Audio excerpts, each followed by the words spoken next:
Is e-mountain biking harder than mountain biking? Well, for some of us, that's an easy question to answer because we have a motor and a battery helping us along. But think about two of the hardest sports that you know. Motorcycle trials, well, that requires huge strength and that has a motor. And motocross is probably one of the most physical sports in the world, and that again has a motor. And that actually the question of e-mountain biking versus mountain biking does mask a huge diversity of breeds of bikes and riders. For example, when we say mountain biking, do we mean cross-country, slopestyle, enduro, endurance?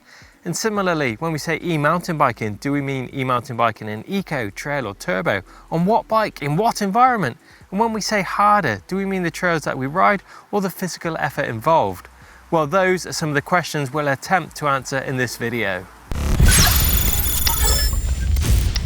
First of all, we need to consider the mindset of the rider that's involved, because ultimately this decides whether e-mountain biking is harder than mountain biking. A fit rider on a mountain bike wanting to complete a loop at the highest heart rate will always be harder than a mountain biker going up a hill in turbo mode, but that's not an equal comparison. So let's take a look at all the different types of riding.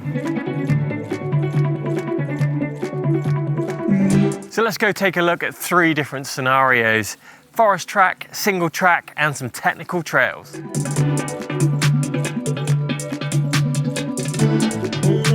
A forest track such as this is a great place for your first explorations on your mountain bike or your e-mountain bike. They're fast, they're hard packed, they're flowing, and definitely a lot of fun. And common sense will tell you that both bikes here will require similar effort to ride at a similar pace, but things certainly change when you want to go fast on either of those bikes. For instance, a cross-country rider on a lightweight bike will be able to sustain a very high effort. However, a 25 km/h limited e-mountain bike could actually be much harder work to try and match the speed of that XC rider, simply because of the weight and the lack of assistance past that limited speed.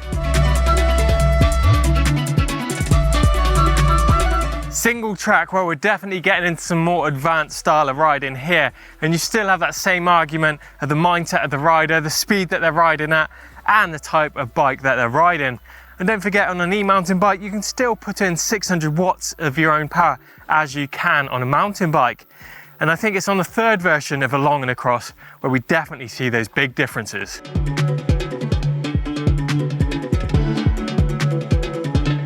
Technical trails. Now, I'm on about some really rocky and rooty nastiness here, but the trouble is with this comparison is that with an e-mountain bike, you actually find yourself inching your way up this nice and slowly, putting it together piece by piece due to that assistance of the motor. Whereas on a mountain bike, you might actually be carrying your bike up things such as this. Whereas the e-mountain bike rider will be arm wrestling, trying to attempt that section without dabbing their feet down. Add to that the constantly challenging ground and the higher speeds means continually exhausting high tempo tech riding, which will probably in fact match or be more difficult than the mountain bike. The same ground conditions apply to uphill riding that they also did in the previous along and across sections. The only difference here is that we can add the added power that the e-bike's going to offer. Most notably those high power turbo sessions that will provide you with up to 600 watts of power. We can also introduce trails that mountain bikes simply cannot be ridden on, thereby measuring things on an e-mountain bike terms, not just the sphere of mountain bike possibility.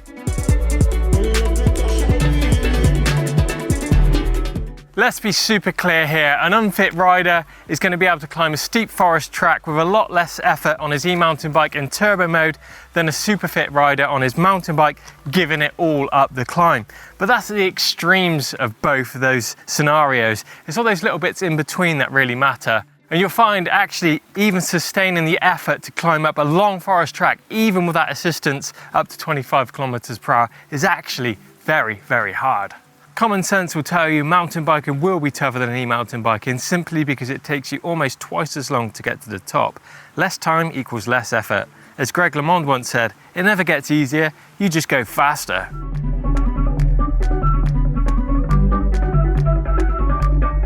When it comes to riding uphill single track, well, you're definitely going to have a smile on your face rather than the grimace of slugging it up there on your mountain bike.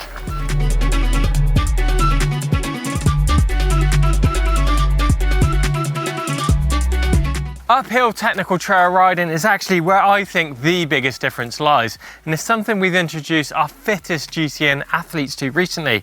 We're not talking about the riding that only Danny McCaskill or Chris Ackroyd could do. We're talking about simple mountain climbing.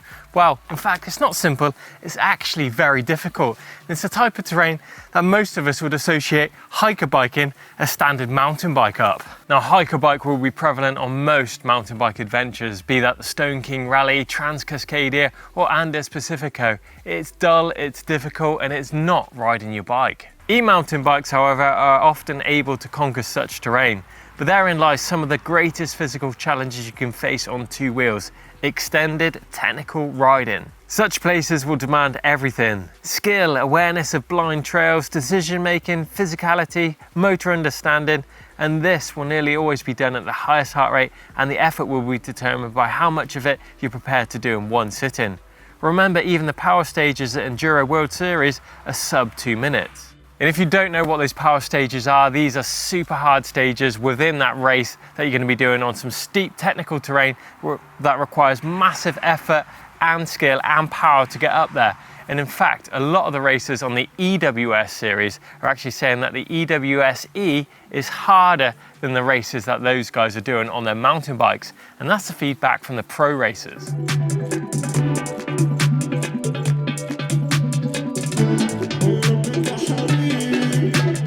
Right, time then to talk about something that most of us live to ride for, and that's technical downhill or just downhill riding in general. It's often underestimated how difficult a technical descent can be on an e-mountain bike. It requires upper and lower body strength, calculated line choice for a trail you know, or risk and quick thinking in trails that you do not.